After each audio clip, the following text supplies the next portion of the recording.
kako može da ga, prilike da kaže neko ono kao što je sve matora rekla, razum? Da, Mali Uroš kaže jedini lojalan miliciji. Brate, ljudi, vi znate da ja malo tog ne podnosim, zato što je degenerik teški, ne mogu samo da ga smislim, brate, jer je baš bolestan.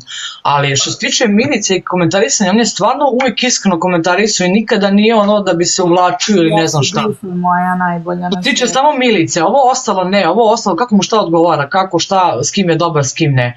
Ali za Milicu je uvijek bio ono, da kažem, 100% ispravan. I to mi je bilo uvijek fascinantno. Ma iskreno. Ti vidjela onu Ivaniju, onu devojku? Sad neko da pitam. Poslali Ivanija mu je svašta rekla nominacijama.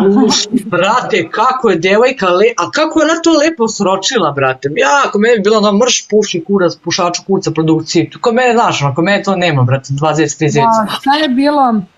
Ona mu je tako sročila, brate, onako baš, a ne bi mi čudo da ispadne, brate, ovo ili sljedeće nedelje, majke. Mala je nešto izjavila, izjavila je nešto je rekla kao najprivlačnija osoba za ženski pol, za gej populaciju i za kao Đedović, kao od muškaraca, nešto ovo. Šta je rekla, brate, ljudi, podsjetite me, brate, da kažem Bojani, totalno sam zaboravila. Ona je to komentarisala kao, jel? Ne, bilo im je navođenje u stvari, izvini, bilo je navođenje, stiglo je pismo za najatraktivniju devojku i najatraktivnijeg dečka, da kažu, razumeš? I oni su, i Mali Ivani ustala da navodi i rekla je najatraktivnija dečko za gej populaciju Đedović, a za kao straight populaciju Lupiću Tikarić, ne znam koga je rekla, kapiraš, lupam, nemam pojma. Znači kao hit, kunem ti se. Znaš što meni se sviđa kod nje, brate, što ona, brate, ne jebe, razumeš, ono živu silu. Znaš, on ti kaže direktno, brate, pa ti kako hoćeš, znaš.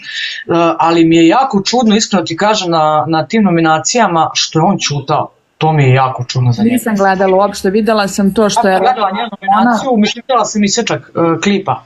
Ćutao je kao zalivanje, ćutao. Nije mu jasno da li ga produkcija više ne štiti, verovatno je malo u bonilu ili, brate, malo da su popustili kočicu, jer, brate, nema smisla jebote naša, ne može, brate, ono, toliko godina i ovo i ono i da tebi niko ništa, brate, a ti šta hoćeš, pa ne može, brate, nije onda totalno nerealno. Kaže, neće da joj daje na značaju. Kako da ne, pa što onda nije bilo šta rekao ako neće da da na značaju? Misli kao to što je iskulirao, kao da je nešto kao pametno uradio, pa nije, još gore uradio. Ćutanje je znak odobravanja, alo? Da. Tako da, samo, ali posle toga je išao nešto kao kod drveta da se pravda nešto, to sam isto vidjela, da.